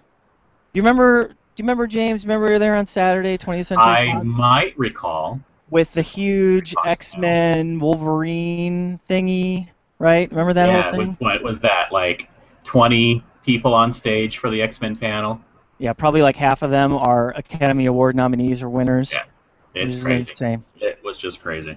But it was only X-Men, right? They didn't talk about anything else. It was just Wolverine, Wolverine and X-Men. Yep, and it was like 90 minutes long. I think so. Yep. So we are happy to say that 20th Century Fox will have a panel this year. We can't say where, but we assume it's going to be Hall H, because where else would you put a 20th Century Fox panel? It is going to be on Friday, July 25th. But not only that. What? You ready, James? Are you guys like, you ready? Not only that, we know one of the movies that's going to be part of the panel. Would you guess, James? Could you guess? I can guess. And I'd probably be right, but I'm going to let you, since you're having so much fun, I'm going to let you handle this. Am I having a lot of fun doing this? All right. So we know, courtesy of author James Dashner, that The Maze Runner will be part of the 20th Century Fox panel, which is cool, right? Because they skipped last year, and they were at WonderCon, right? But yeah, it was this year, just the main actor, and a couple actors, and was it 3? No, it was a decent panel. I think the writer and 2 or 3 other people. Mm-hmm. But now they're bringing a lot of people, right? What? Not only that, James, but do you remember when I said that last year's Fox panel was 90 minutes? Right. Get this. This year, unconfirmed, but according to the author of The Maze Runner, the panel will be 3 hours long. Wow. Friday, that's crazy. 4 to 7 is what we're hearing in Hall H. So Fox essentially said we're tired of being squeezed by Warner Brothers and Marvel, and we want our own day. Yeah, like the entire day. Yeah. That basically gives them the big news going into the weekend. It lets them get their stuff out before Warner Brothers and Marvel take over Hall H and do what they do. Yeah, yeah, and Hall H on Fridays traditionally like the Walking Dead. Right. Game of Thrones. They'll still be there. They'll still be there in the early afternoon, and then they'll do the movies from 4 o'clock on. So you can expect probably Big Bang Theory, Walking Dead, and Game of Thrones, which were in there last year, to be noon to 3:30 ish, and then the movies for 4 o'clock on. Yep. That's Yeah, interesting. That's gonna over the be the weekend, because Rob Liefeld has talked a lot about the X-Men universe, and X-Force movie, and a Deadpool movie, and all the stuff that's been kicked around. And he talked at Amazing Las Vegas quite a bit about just scripts that he's seen and how amazing some of the stuff looks and the potential of those. So it would be interesting if there was a big blitz of that type of stuff. Yeah. Emily Escalona, I hope I said your name right. Her response is, no way. Emily, my response to that is, yes way. So that's cool. I'm very excited to get that. And all credit to Carrie Dixon for finding that. Good job, Carrie. Yeah, it's pretty incredible. And yeah, I mean, 3 hours, what are they going to be promoting? I mean, we know Maze Runner, that's half an hour to an hour, so they have 2 hours left. Yep. If they do the Warner Brothers thing, some movies are going to take 10 minutes for like a special trailer announcement. Other things are going to be full-on panels. So well, there's Fantastic Four, right? And we talked about that with Jermaine. That's probably going to happen. I mean, likely to happen, right? I mean, it's coming out next year.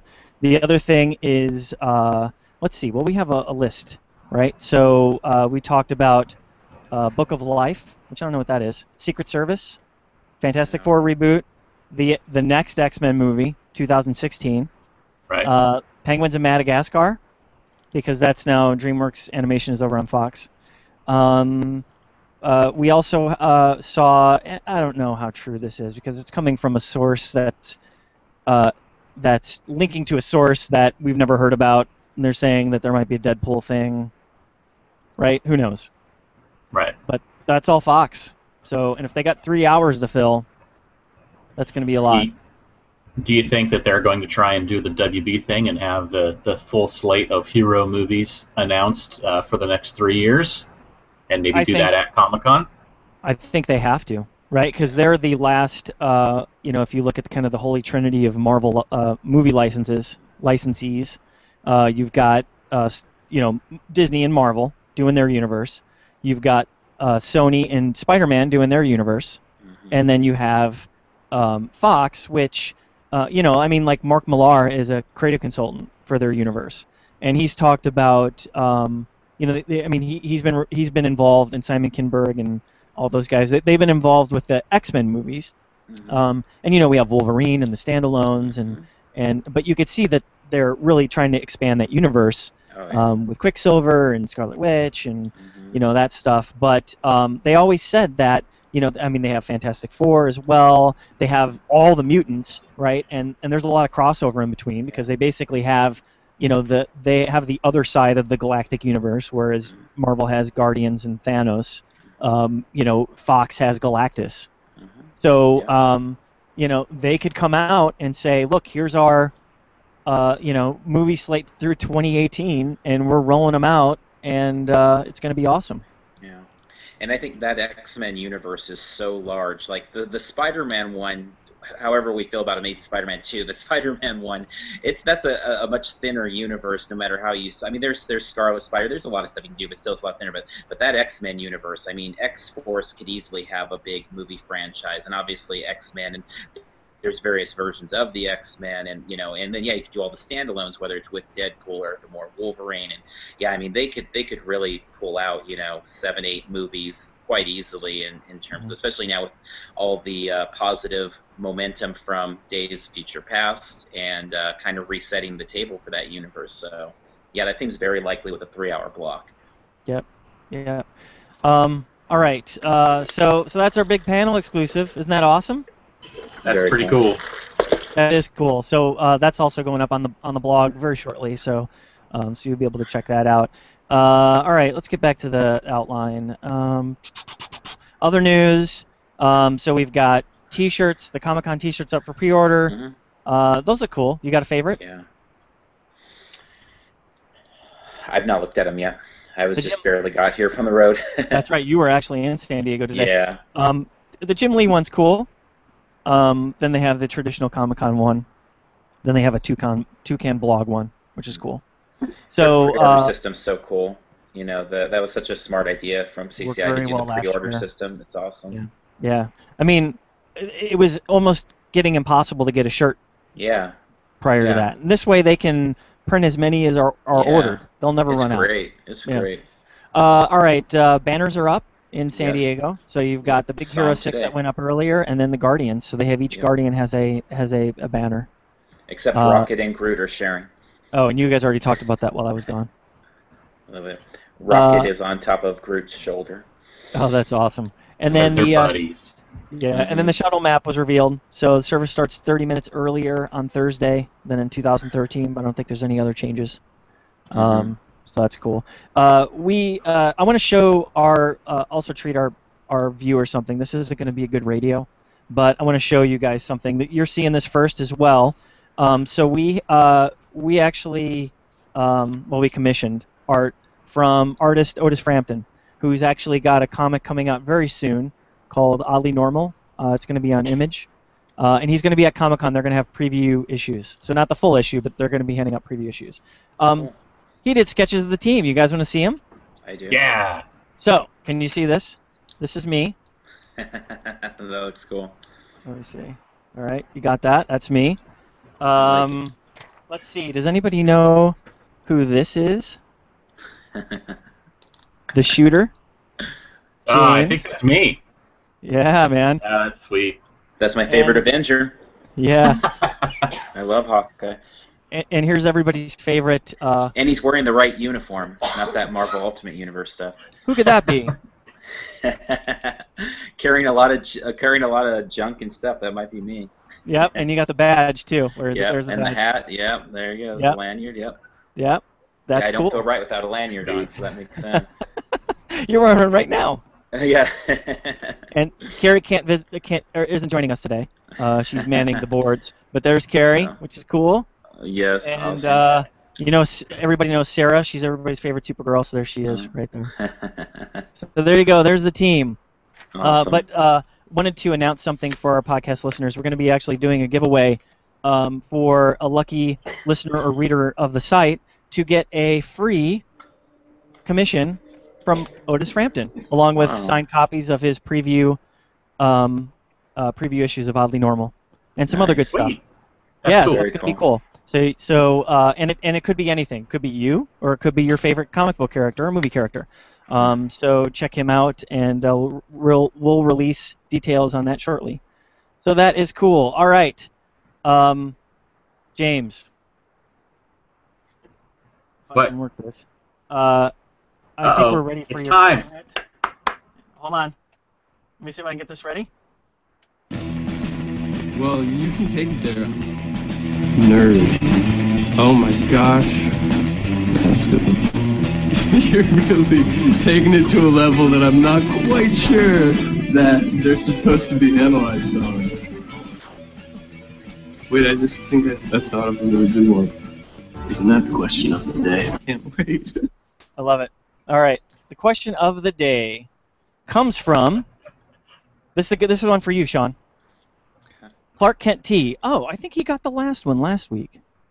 So, but Clark Kent T on Twitter says, let's say I really need a Hasbro ticket. Let's say I'm crazy enough to get in line at before 4:30. I imagine that's in the morning. Where do I go? Sean, where does he go? So actually this is going to be in our video that'll be up on the site next week. We talk about the Hasbro line and where to go. And then anyway, the number one recommendation is to follow all of the normal rules, and you get in line just like everybody else to get into the main convention center, which normally lines up around that Hall H area, and it zigzags around and stuff. And then eventually they'll open up and let people into the convention center itself.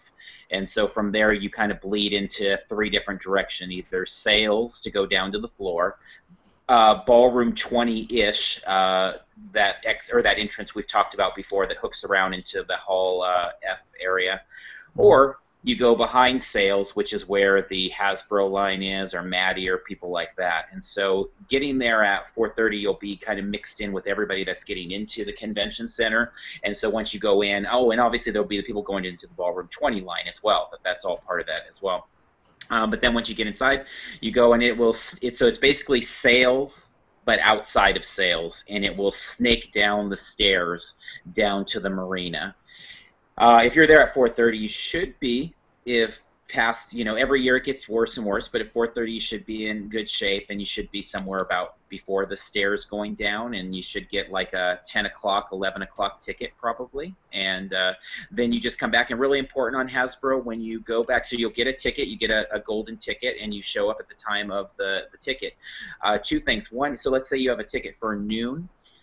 You can check back at like 11:40, because they just want, and this is something we talked about in the visual guide today, is just, if you think about the psychology of the people working the convention, they just want to sell their products, they want to give their freebies away, and they don't want to get in trouble, so they don't want to cheat for anybody. But they're, so if they have an opening in the line, we've gotten in even an hour or so early. If we've seen Hasbro, kind of because all the 11 o'clock people are processed, and 11:45 there's room, they'll let you in. So you can check back 15 minutes early, half hour early even, and then you get to the front. When you get to the front, you'll fill out, because in the line you'll fill out how many of each exclusive you want. And one thing to note is if they run out of your item, because they'll run out of items and then refill them. So let's say you want Jabba the Hutt, and they say it's sold out. It may be back in stock a half hour later. What sold out means on Friday, Saturday sometimes it's just in a different part of the convention center. But they'll let you come back just to get that one item too. So that's kind of a nice thing that a lot of people don't realize. They feel like if they get up there. We've had a situation once, and this is a good little tip. Make sure to clear with your credit card company and let them know you're going to be at San Diego, and you could be buying $500 worth of toys or whatever you're going to buy, because we had a situation, this is many years ago, but we were buying $500 worth of toys, and our credit card company said, no, you can't do that. It must be illegal activity. And so while we stepped to the side as we were taking care of that, we saw one of the items we want went from being out of stock to being in stock, and then we walked right back up and we were able to get it. Oh, good. Yeah, that happened to me once. I think it was my first year. I actually had to call the credit card company while I was at the desk and say, look, I'm standing here. It's cool. Yeah, exactly. Let this one go through, please. Yeah, totally.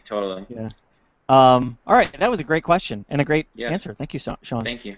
We've got a couple of questions or statements just from our listeners. So, Janine Lucero, thank you so much for joining us, by the way, again this week. Janine says Heidi was great, and I'm not into comics, but I found her informative and interesting. So good, and that's exactly what that was what we wanted to happen, right? Because Comic-Con is about comics, and you hear Heidi, she's seen it for the past 30 years go from about comics to kind of the big spectacle Hollywood. And it's good to get people more involved and interested in comics again. So that's cool. Yeah. Here's one from Fernando Borrega, who says, have you seen the new Google Map update for the convention center? No, we haven't. Yeah. Have you seen it? I thought I looked at that at one point recently. This year or last year? The rooms. It lists the rooms. When you zoom in on it, it actually has the rooms for the different the layouts. Mm-hmm. Cool. I'll have to check that out. So Google Map your route. Yeah, and you can just go zoom right in, right? And then once you zoom in, you can see all the different rooms. Last week we had somebody talk about the new charging stations in there. Yeah. Uh-huh. And I'm sure, I'm not saying they're not there, but I walked from A to 8, and I never saw them, so I don't know if they're somewhere else. They said they were like things that you purchase and walk around with. Okay, yeah. I don't know. I think. So yeah, I think maybe it's in the front somewhere. The Marriott has a new free phone charging station that it'll charge 6 cell phones at a time. So I mean, I don't know how much use that's going to be because it's only 6 spots, but it's nice because it's free and you can lock your phone in the little case and it'll charge it for you for free. Is that called a power strip? Yeah, it's just totally. They sell you a $5 power strip. It's like, this is the greatest invention ever. You could charge 6 phones at once. All right, and then Scott Mueller. Thanks, Scott. He says refill the beer. Now, beer's empty. Only one tonight. I got to edit this thing. I'm going to be up late. All right, so we've got a couple of things that we want to cover. Where's my outline? While you're looking for stuff, Jeannie, thanks for letting me know about my overlay banner. I did fix it, so thank you. Cool. Thanks, Jeannie. All right, so I wanted to talk a little bit about offsites. The offsite calendar brought to you by Eventbrite. If you're hosting an event for San Diego Comic-Con, Eventbrite will help you get your event page up in a flash. No matter the shape or size of your event, with Eventbrite, you can create customized event pages, manage ticket sales, and spread the word to rally more comic and pop culture fans under one roof. Click on the links on our site to learn more about setting up your event today. And I also wanted to say, up on the sliders, So the big window when you get into the site, and it kind of rotates through kind of top stories. Eventbrite wrote a story about how to set up your event and kind of get the most out of using Eventbrite, and it's a good one. So if you guys are looking at setting up, it could be just a little a fan meetup, all the way up to, I saw that Sony was using it for their Appleseed tickets for the Appleseed screening. So check that out and give it a try. It's pretty cool. All right, so we've got a lot of events this year, or this week. We got a lot of events this year, but this week we got a few, and I want to mention a few. So the Chuck Jones Gallery, they were nice enough to give us the advance on their schedule for the week. It's actually a great schedule. And we were talking with the folks over there. Actually, I was just talking with them today. They said that so it's going to open up on Wednesday from 7 to 10, which is the same time as our party, but I'm okay to share with them, right? They're going to be doing a How to Train Your Dragon 2 exhibit, which is cool. So they're going to have artwork from the film on display and for purchase. Remember that Chuck Jones Gallery, you could see, but it's high-end art, so it's not like $80, or it might be, but. And then artists from the film will be on hand to discuss and sign their work. Space is limited, so you're going to have to call the toll-free number on our site to confirm your spot. So check out, it'll be in the show notes, but you can check that out. On Thursday, there's a Chuck Jones Smithsonian preview event. So Chuck Jones, everybody knows Chuck Jones is. He's the Academy Award-winning animator and director of the classic Bugs Bunny cartoons, among others. So they're going to have original production and limited edition artwork by Chuck Jones himself on display, which is cool. And then they're going to have creative artists from Girls Drawing Girls. That's Thursday from 7 to 10. Friday, 7 to 10, artist Fabio Napoleoni will be on hand to exhibit limited editions and original artwork. And you can buy his artwork, and he'll sign it right there, which is cool. That's another RSVP event. On Saturday, they're going to have two events. First, from 1 to 4, Fabio will return. He's going to do a live demo and exhibition. And then at 7 to 10, Mike Kungle will be there to exhibit his... he does like vintage art of modern pop culture things. So like Star Wars, Toy Story, you can check his site out. But he's going to be on hand to sign and do remarks of purchased work. And that's an RSVP event as well. And then closing out on Sunday from 1 to 3, this is cool. This is probably my favorite of the bunch. Animation artist Bob Singer. He's a Hanna-Barbera animation artist. Worked on the Flintstones, the Jetsons, Scooby-Doo, Super Friends, Johnny Quest. He's going to be there making an appearance to exhibit his work, and some of that work will be available for purchase. So that's, again, in RSVP, so give them a call. So a lot of great events that week at the Chuck Jones Gallery. We've got the Thrilling Adventure Hour tickets, and Carrie did an interview with the folks from the Thrilling Adventure Hour. That's on our site. Those tickets went on sale a couple days ago, right? Tuesday, maybe? So those are on sale now. And also the OneRing.net's Laketown Luau, the Middle-earth celebration. I haven't even read what this is about, but it was very popular with our readers. It sounds pretty cool. So check those out. Those will all be in the show notes. So anything else about... Enchantment under the SDCC. So we're, again, still working with companies to get involved with the party. I can confirm that Warner Archive will, again, be there. So Matt Patterson from Warner will be there handing out DVDs and giving out codes for streaming like he did last year. That was very popular with our readers. And Matt's a great person to talk to. So very excited to have them back on board. We've got another one that we're going to announce very soon as well. That's it. You guys, anything you wanna bring up? No, just it's looking a lot like Comic-Con down at Slam. So it was exciting being down there, and it was interesting with all the news that you guys were breaking today. And I was seeing all these things on GroupMe and Twitter and stuff, and then seeing the banners up, and it feels like Comic-Con. So it does, and it's a month out. We still have a month left of this. Yeah. Lord help us.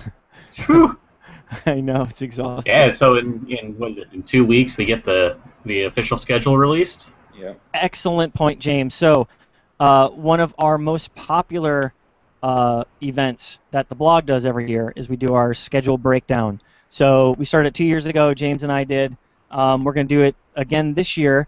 So Thursday, Friday, Saturday, Sunday. We're still working out the schedule of how often we want to do that, but we will be broadcasting live our schedule picks and advice for our listeners and readers on how to take full advantage of the schedule, which panels they should go to, what are their backup choices, and what are some tips to get in their favorite panels. So that'll happen in 2 weeks. Yeah, hidden gems, dark horses. It's a fun time. That's my favorite time of year. Maybe we'll bring in some of our previous guests to to take a seat during our panel picks and maybe give some of their favorites as well. All right, that's it, guys. So in closing, James, where can our listeners find more of your work on the internet? I am on Twitter and Flickr and most everywhere as Dan Riegel, and you can check out my wife and I's photo site at geekshotphoto.com. Cool. Sean, how about you? You can find it at theconfluencecovers.com. And yeah, we actually, this last weekend at the Amazing Las Vegas, Carmel and I decided we'd had a lot of people ask about this, about doing a podcast about these shows. So we actually took an hour at the show and did kind of a full breakdown, a little bit more long form than our YouTube video. So that's up on our website now if you want to hear a little bit about what that show was. And we're going to try and start making that kind of a consistent thing with theme parks and cons, of taking a little bit of time and talking about them in a little bit more of a long form. So we're still ironing out the iTunes stuff, but yeah, we'll have that up. So if you can, check it out. Excellent, excellent. And you can find me at Twitter at SpotAnime, although I am totally not tweeting at SpotAnime nowadays. I'm just doing it at SD_comic_con and writing at the blog, which is SDCCblog.com. We are also on iTunes, so if you'd like to subscribe, the links are up on the blog, or search for SDConCast in iTunes. If you like what you've heard so far, please review us. We are also on Stitcher Radio, so go to the link in the show notes to stream that.